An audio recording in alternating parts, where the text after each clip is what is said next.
조기 대선까지 이제 43일 남았습니다. 대선 후보를 선출하기 위한 각 당의 레이스는 속도를 내고 있는데 먼저 더불어민주당은 지난 주말 충청과 영남권 경선에서 이재명 후보가 압도적 승리를 거뒀습니다. 네, 오늘 후보들의 움직임은 어떤지 국회 취재기자 연결해서 자세히 들어보겠습니다. 이다현 기자.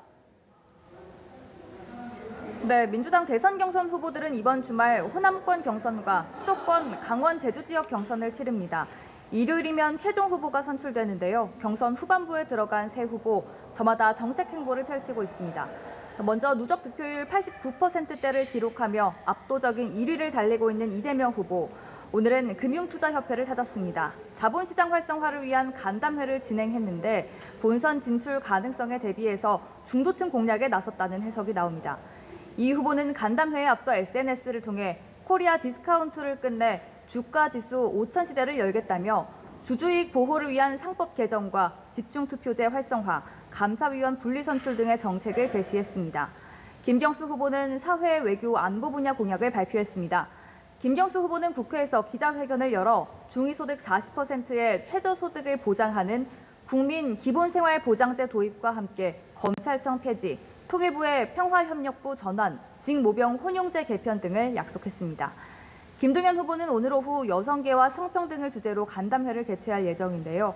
언론 인터뷰를 통해 특정 후보가 일방적인 표를 가져가는 건 건강한 민주당을 위해 압도적 정권 교체를 위해 바람직하지 않다며 이 후보를 겨냥했습니다.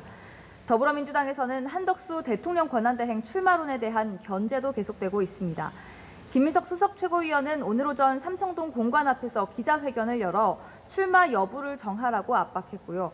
박찬대 당대표 직무대행 겸 원내대표는 오전 회의에서 염치가 있다면 대선 불출마 선언부터 하라고 했습니다. 발언 직접 들어보시죠.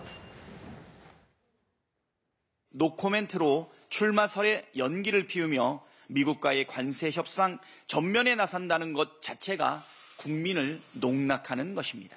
대선 불출마 선언을 하십시오. 그리고 내란 수사에 성실히 응하길 바랍니다.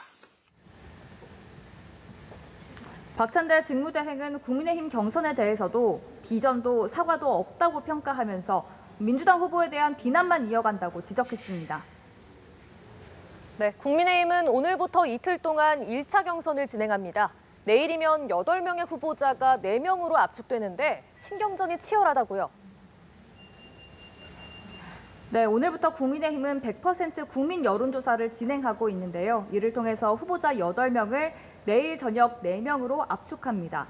국민의힘 경선 후보들은 표심 잡기에 분주한 모습인데요. 특히 보수 텃밭인 TK 지역의 표심 공략에 집중하는 후보들이 많습니다. 먼저 안철수 후보는 대구시당에서 기자회견을 열고 나경원 후보를 겨냥해 탄핵 각하를 외치던 분이 탄핵이 인용되자마자 대선판에 뛰어든 모습이 모렴치의 끝이라고 비판을 이어갔습니다. 또 탄핵 반대 후보가 국민의힘 대선 후보로 등장하면 이재명은 그들을 윤석열 시즌2로 만들 것이라고 주장했습니다. 역시 대구 경북을 찾은 나경원 후보, 기자간담회에서 안 후보의 공격에 대해 안 후보가 급한 것 같다며 탄핵을 반대한 사람도 찬성한 사람도 마음을 모아 미래로 가야 한다고 맞받았습니다. 한동훈 후보는 에이펙 정상회의가 열리는 경북 경주를 찾았고 곧이어 포항을 방문해 지지를 호소할 예정입니다. 공약 발표도 잇따르고 있습니다. 김문수 후보는 전국 5대 광역권 GTX 급행철도망 구축을 공약으로 내놓았고요. 홍준표 후보는 성장 비례 복지 모델을 제안했습니다. 홍 후보는 미래 세대에 부담되지 않게 연금 개혁에 착수하고 노인 연령을 70세로 상향 조정하겠다는 등의 정책을 내놓았습니다. 국민의힘은 당 차원에서는 국회 세종시대에 새로운 문을 열겠다는 공약도 발표했습니다. 세종시대를 여는 국회 이전과 여의도를 국민께 돌려드리는 정치혁신 그 길에 국민의힘이 앞장서겠습니다. 이와 함께 세종 대통령 제2집무실 건립의 속도를 더욱 높이겠습니다. 국민의힘 역시 상대 당인 민주당 경선을 도마 위에 올렸는데요. 이재명 후보가 독주하고 있는 상황을 겨냥해 비판을 내놓은 겁니다.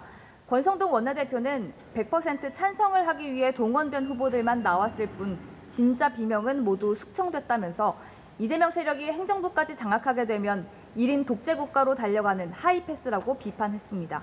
지금까지 국회에서 전해드렸습니다.